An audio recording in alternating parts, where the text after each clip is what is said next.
Are you ready for career success? Your Career Podcast will help you to take control of your career. Now, would you like to take my 2-minute career success quiz to see if you're really ready for career success? You'll get your results, analysis, and recommendations for improvement immediately. Go to janejacksoncoach.com and take the quiz today. The link is in my show notes. Now, on with the show.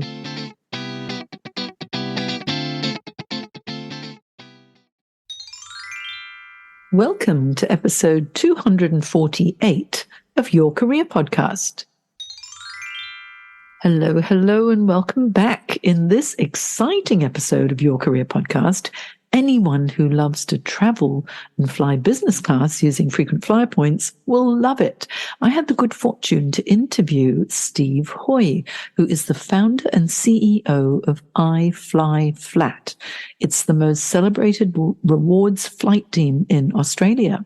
Now, discover how a redundancy from Macquarie Bank, where Steve was head of accounting operations within their global financial services, traveling all around the world regularly, was a blessing in disguise for Steve and inspiration for his entrepreneurial venture. Steve's team at IFLYFLAT has the practical experience of booking nearly 1 billion points across the top-tier airlines such as Qantas, Singapore Airlines, Emirates, Etihad, Cathay, Virgin Australia, and many more. They are experts in maximising both credit card reward points and frequent flyer points with a specific aim of flying business class. IFLYFLAT provides 2 flagship services. One is the Flight Points Concierge, which expertly navigates reward point flight bookings for clients. And if you have the points, they will find the flights. Steve's expert team has booked 1 billion points, helping clients fly flat. Exciting, isn't it? And the other service is the Points Optimizer, which offers a personalized consultancy for SME business owners, offering a clear plan that creates a flywheel to transform everyday business expenses into points for relaxing business class travel.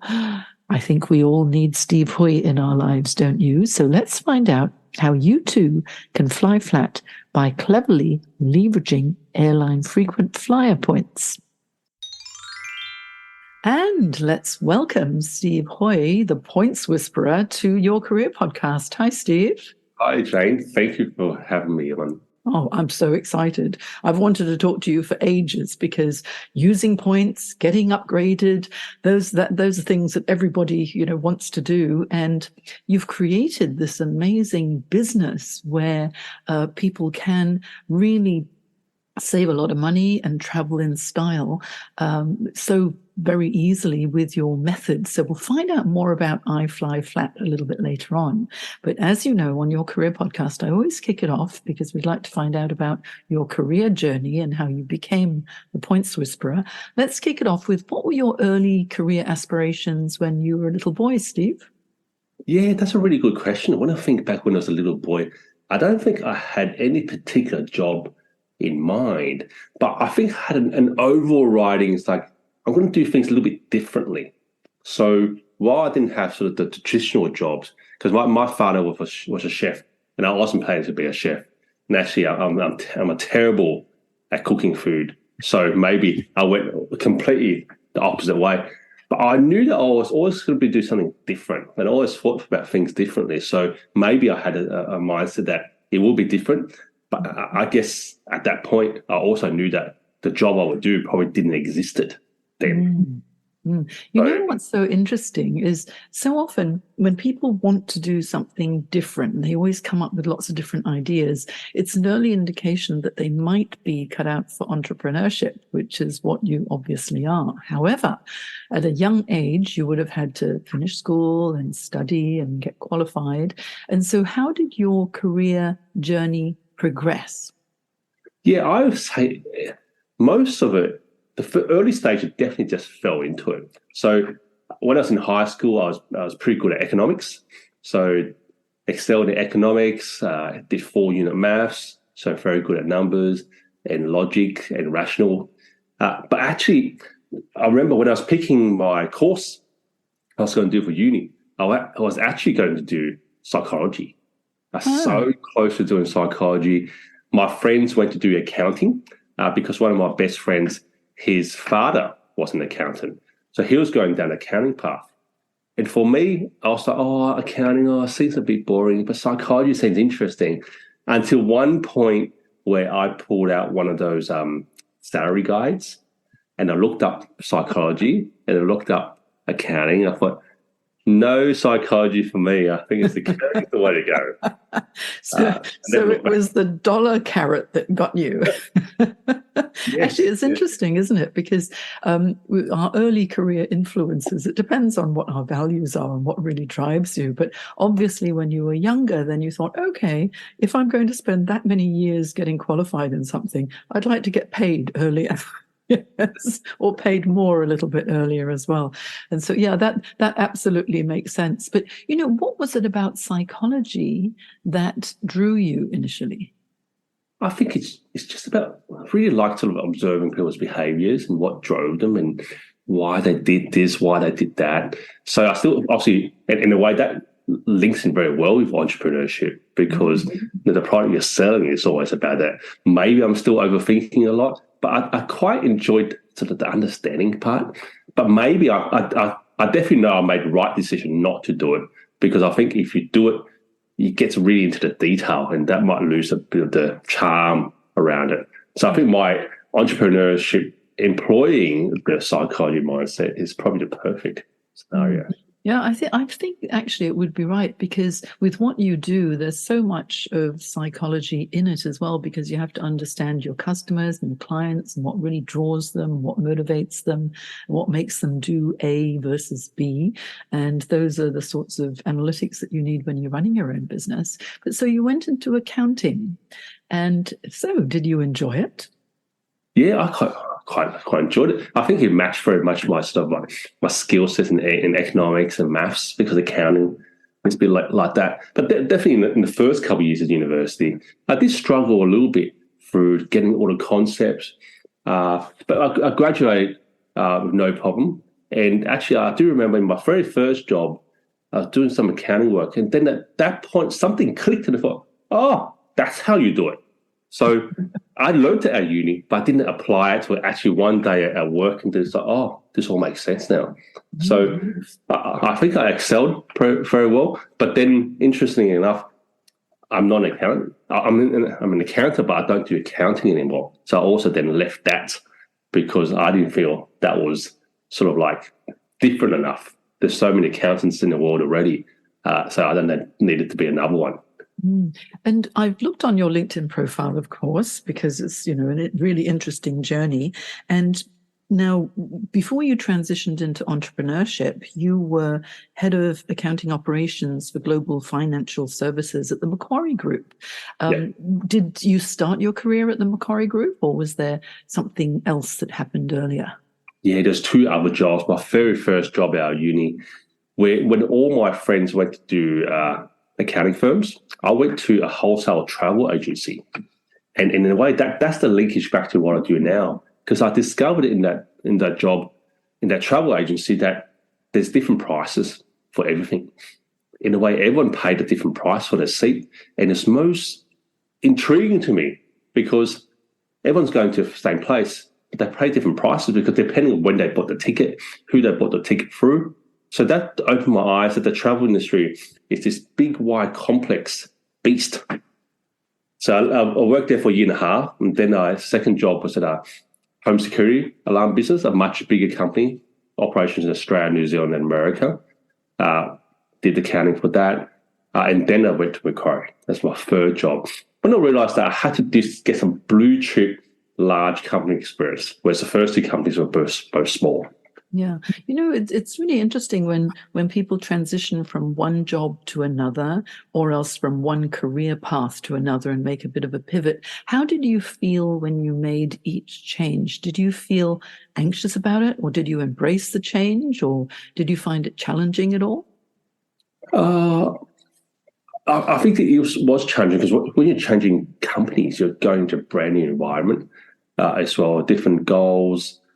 but not too challenging because I knew that my skill sets were useful and that's why they hired me. So I sort of slotted right in, and then you sort of get into the culture.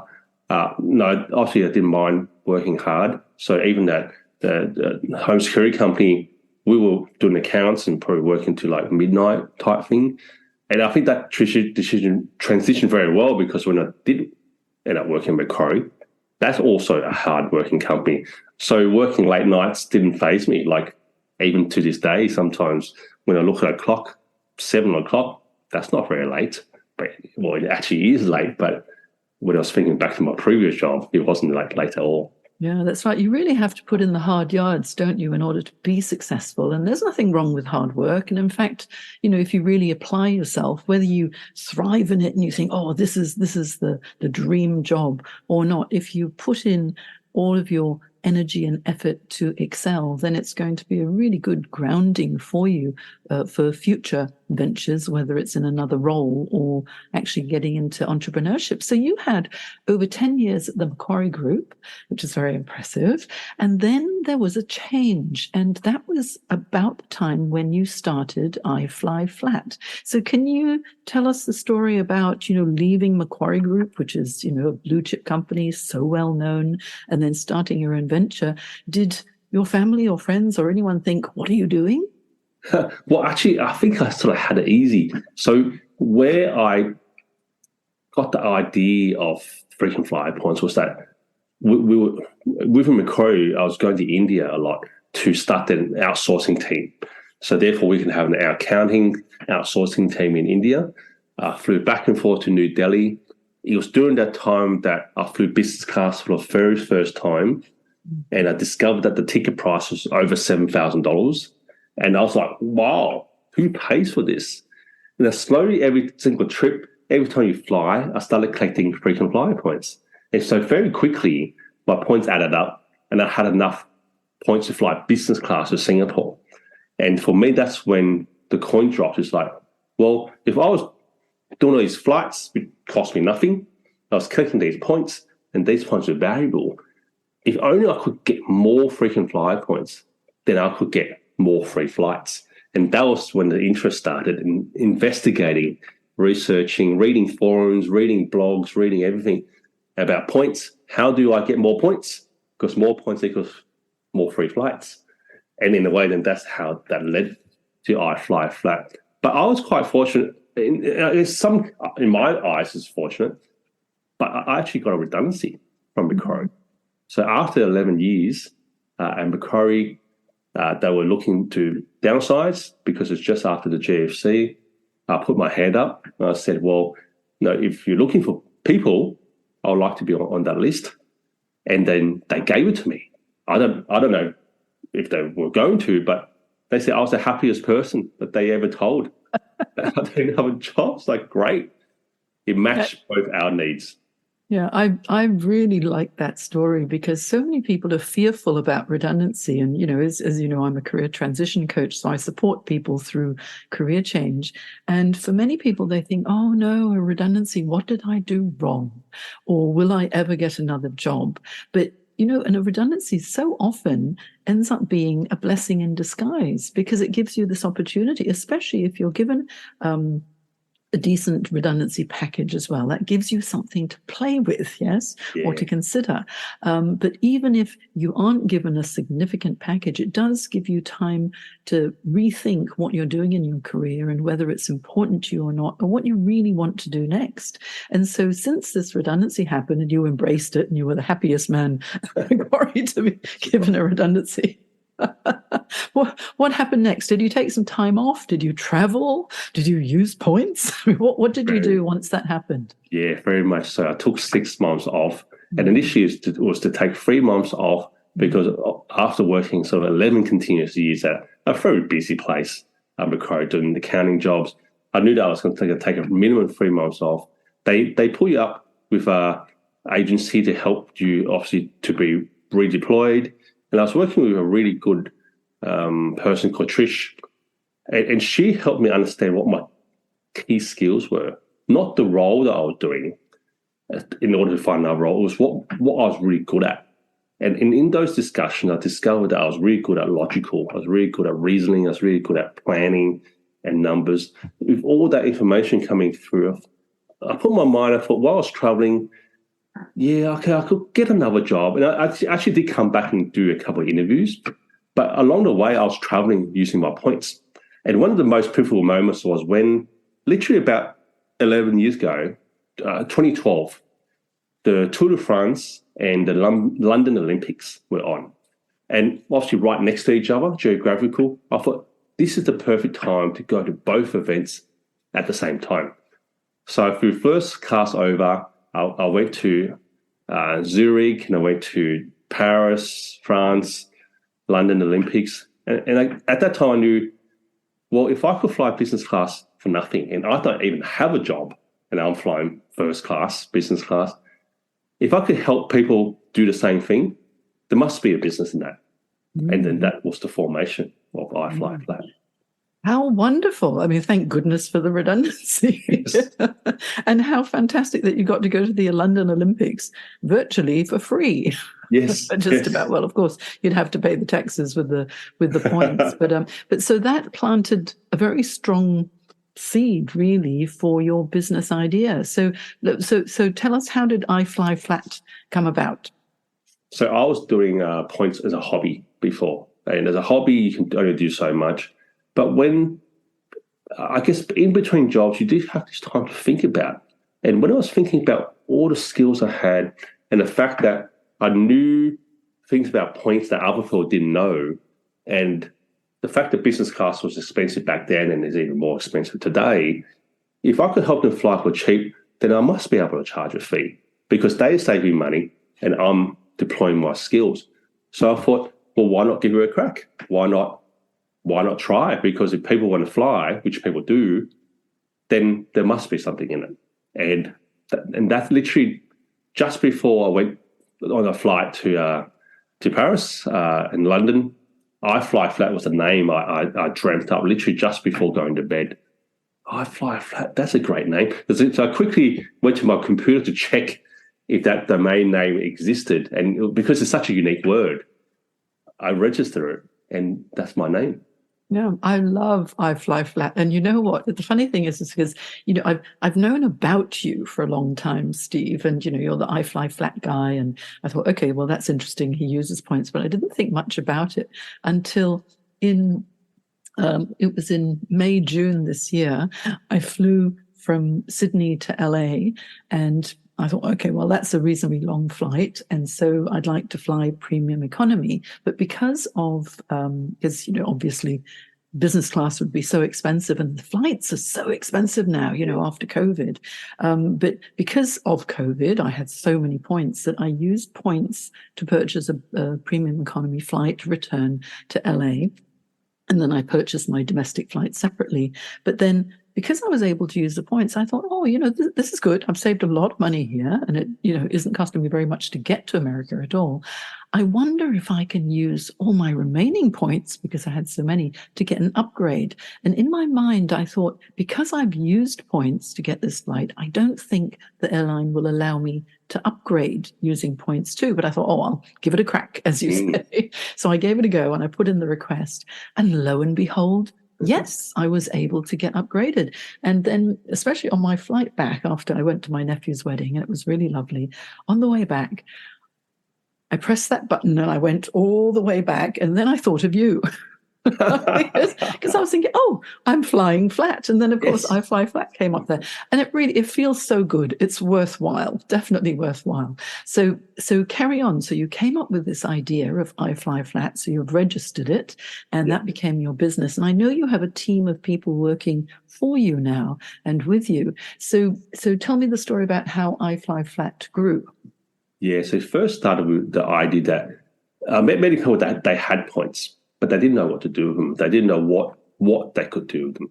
They knew that they could redeem for gift cards or iPads, but on the flight side, just like you described, it's not great knowledge that what you can do with them. So, but for me, and as an accountant, as numbers, you go, well, if you could do something for cheaper, like I wouldn't redeem 100,000 points for an iPad. I'll redeem for a business class flight. because that's worth much, much more money. So that's how the sort of business started. So then we started hiring people to help do flight bookings. So people had points and we helped them to book flights with them.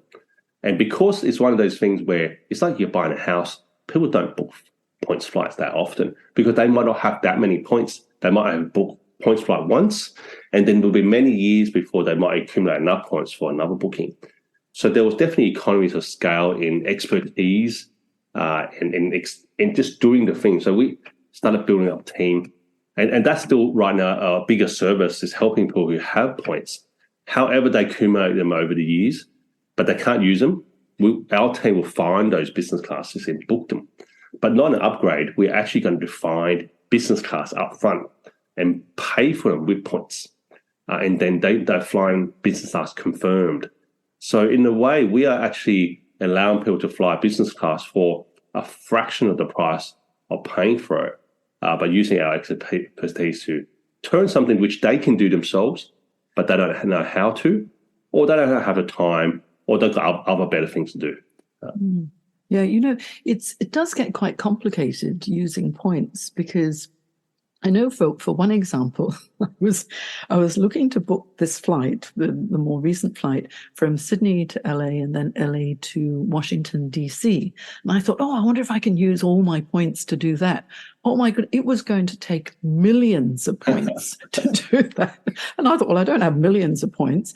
But then I realized that it was purely by accident that I thought, I wonder how much it would be just to use points for that one leg and then pay for the domestic flights. And so I did that, and I was able to do that with ease. And, with the shorter leg, it doesn't really matter whether I get upgraded or not, or I felt not anyway.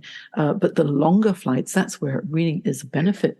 But I only stumbled upon that, and it took me ages of figuring out because I'm not very good at that sort of thing. So had I come to you, then you would have been able to explain it, and it would have been so much easier. But, I'm thinking for people who work and travel for their work, then accumulating points is quite easy. But what about someone who doesn't travel for work but wants to accumulate points? What would you recommend there?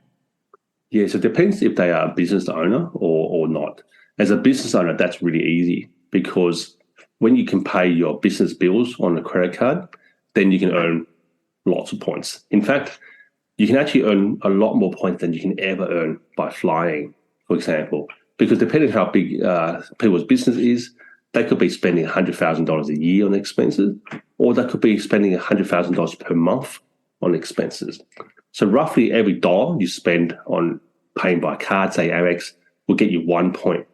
And you can do a return business class flight to Los Angeles for about 216,000 points return. So therefore, that means that they just got to pay $216,000 of expenses to the supplier and score a flight. And over to Europe, it's about 300,000 points. So when you sort of have a way of earning points on a repeated basis, then you can use them on a repeated basis, and the world's actually your oyster.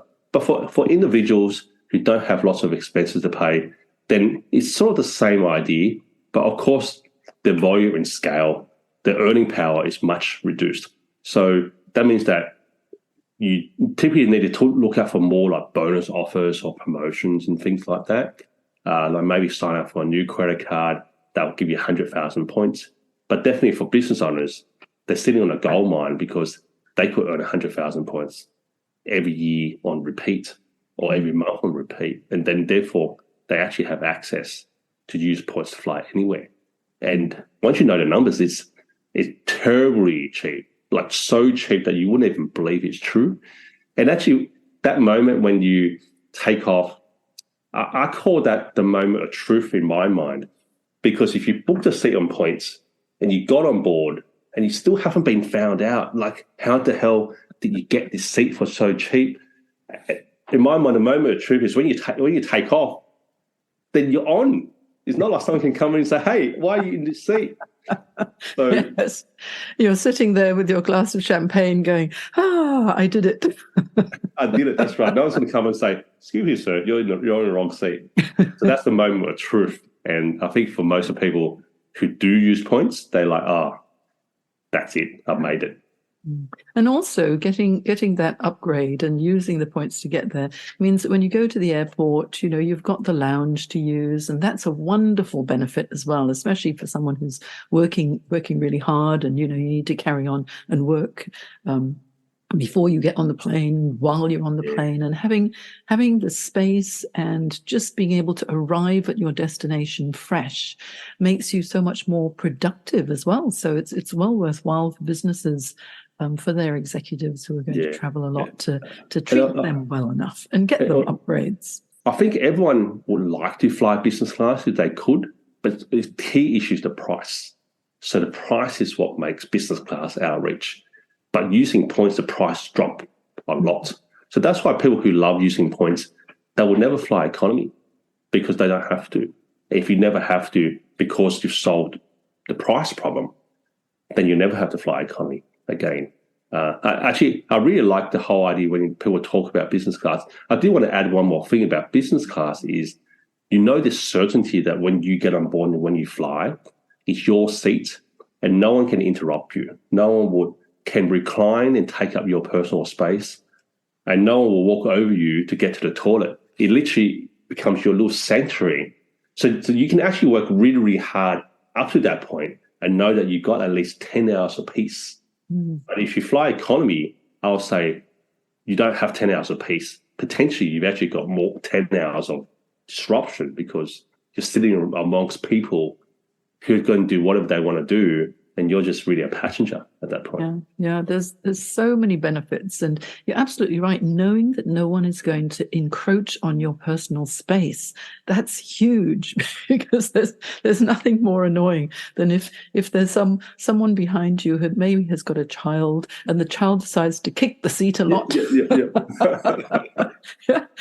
Or else there isn't enough space to put your bag because someone else has already taken that space. Whereas when you're in business class, you've got your own space to put everything, which is so lovely. But it's so much fun. I've got some questions I'd like to ask you. Okay, so if someone was thinking about, okay, I want to fly flat, and obviously this is your business, Steve, so you're not going to give away all your secrets. Okay, but are there certain airlines that are more generous with their points than other airlines that you would recommend?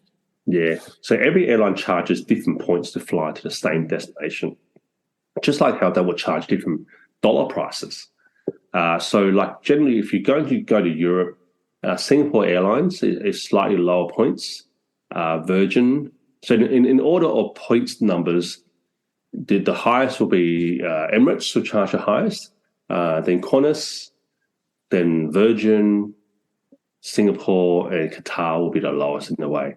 So every single airline charges slightly different points, but that's just the price. The second factor is which airline has seats, because every airline has their own inventory of frequent flyer seats.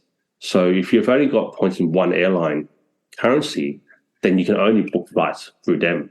So for example, a lot of people have a lot of Qantas points because they fly Qantas, everything's Qantas, which is great.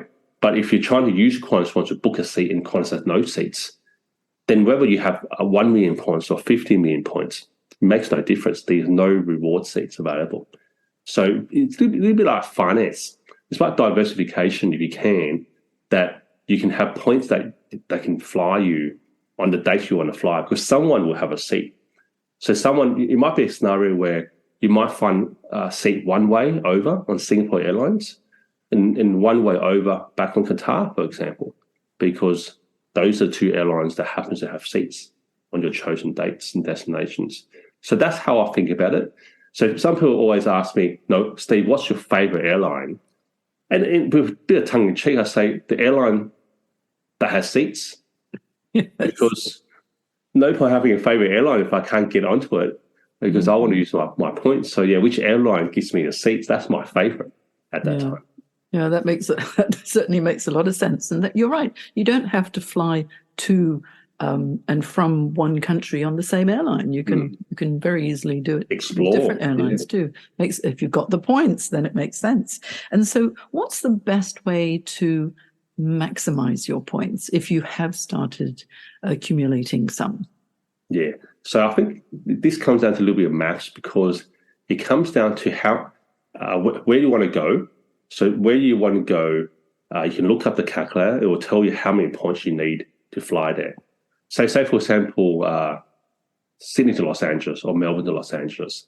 So Qantas will charge you, from memory, 108,000 points, and Virgin will charge 95,000 points. So depending on where you want to go, you look up calculator, and now you know how many points you need to go for. And then the next stage is then what card or what shopping partners or what type of promotions will get you either Virgin or Qantas points, for example. And then it becomes a bit like a plan, because if you need to know that if you want to do a return to Los Angeles on Qantas, then you're looking for 216,000 points. So then you do all your activities and get all your credit cards. They'll help you earn 216,000 Qantas points. Because otherwise, if you don't do it that way, then you're going to have 50,000 points here, 30,000 points here. But the points don't add up. They all quite distinct buckets.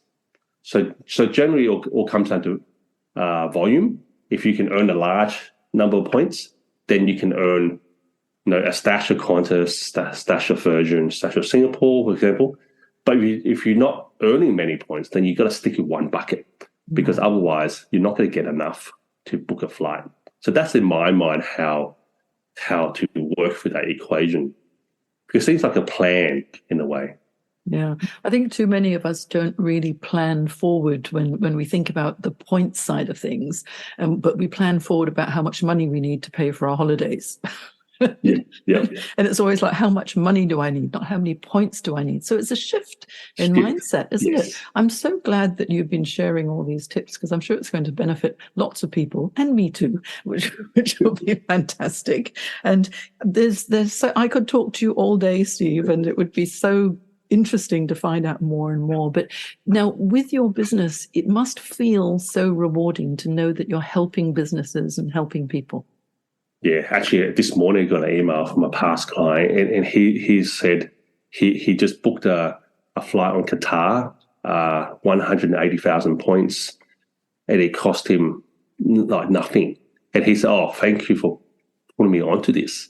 And that's like the great emails, because then that means the customer has taken the system and utilized it and scored a bargain, and then realized, wow, it's actually opens up the world. Because once the problem of price and comfort is solved, then what I really like people to think about is, what happens is when people fly a long way in a long distance, a large price, they tend to want to pack everything in. So if you go into Europe, you're not going to go for 2 days, because you've flown 24 hours. You're not going to come back in 2 days. Or you paid a lot of money. You paid $2,000 for economy, or maybe $15,000 for business class. You're not going to go for 2 days. But then that means that you try to do 1 week, 2 weeks, 3 weeks, but then you don't have 3 weeks. So you go, I'll go next year, and I'll go next year. So all the trips get put off. But if the problem of price and comfort is solved, then the whole idea is that you could go for 2 days and go to your friend's wedding or birthday or 50th anniversary or whatever, and come back and not knowing that you had to make it all happen at the same time. And that's what I want to help my customers do, because then you got the freedom to go whenever. And what I do know with all my heart is every trip you take, you never come back going, oh, that was a waste of time. You always come back going, oh, that was so good. It's so true. You know what? This has come full circle, Steve, because from your early days of wanting to take psychology, you don't need a psychology degree. You already understand people so well and what drives them.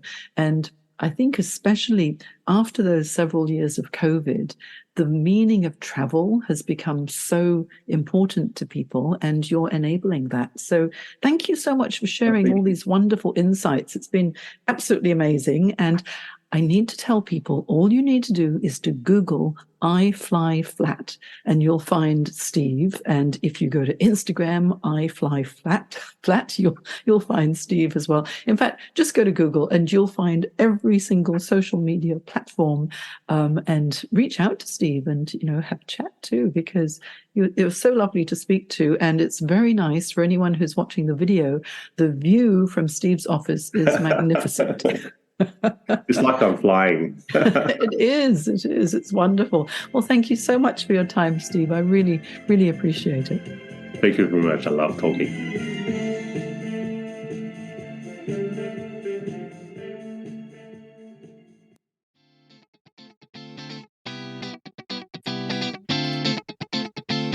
Thanks for joining me today. For affordable career help, please check out my Career Success Program. I provide a unique blend of online and live career coaching to help you take control of every aspect of your career or career change.